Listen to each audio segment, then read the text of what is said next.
வடக்கம்நாதன் திருக்கோயில்.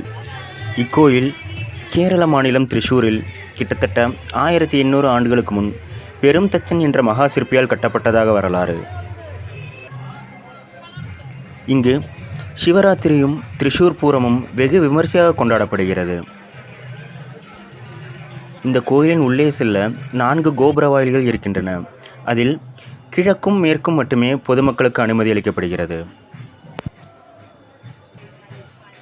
இங்கு 10 ரூபாய், 50 ரூபாய், 100 ரூபாய் என்ற சிறப்பு வழிகள் எதுவும் கிடையாது. ஆண்களுக்கென்று ஒரு வரிசை, பெண்களுக்கென்று ஒரு வரிசை, யாராக இருந்தாலும் இதுவே.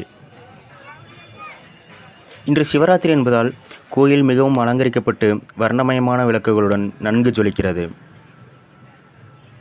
கிட்டத்தட்ட கோயிலை சுற்றி 1 லட்சம் தீபங்கள் ஏற்றப்படுகிறது.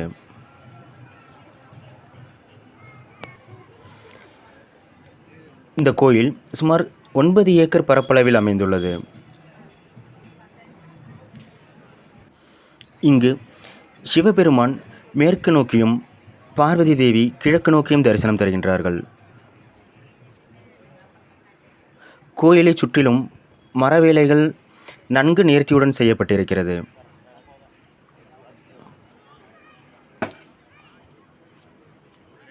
இன்று சிவராத்திரி என்பதால் விடிய விடிய பூஜையும் வடக்குநாதனுக்கு நெய் அபிஷேகமும் இளநீர் அபிஷேகமும் நடைபெறுகிறது. இங்கே 8 யானைகள் நிறுத்தப்பட்டிருக்கின்றன. 6 ஆண் யானைகளும் 2 பிடி யானைகளும் இருக்கிறது. இக்கோயிலில் ஆணையூட்டும் வெகு விமர்சையாக கொண்டாடப்படுகிறது.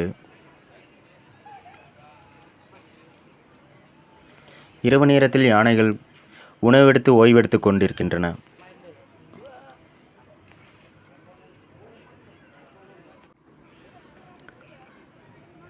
இன்று சிவராத்திரி என்பதால் விடிய விடிய கலாச்சார நிகழ்ச்சிகளும் கலை நிகழ்ச்சிகளும் நடைபெறுகின்றன. இக்கோயில் திராவிட கட்டிடக்கலைக்கு மிகவும் ஒரு சிறந்த உதாரணம்.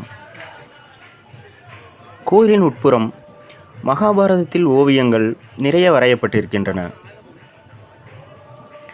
இக்கோயில் 108 சைவ திருத்தலங்களில் ஒன்றாகும். இக்கோயில் ஸ்ரீமத் தக்ஷிண கைலாசம் என்றும் அழைக்கப்படுகிறது.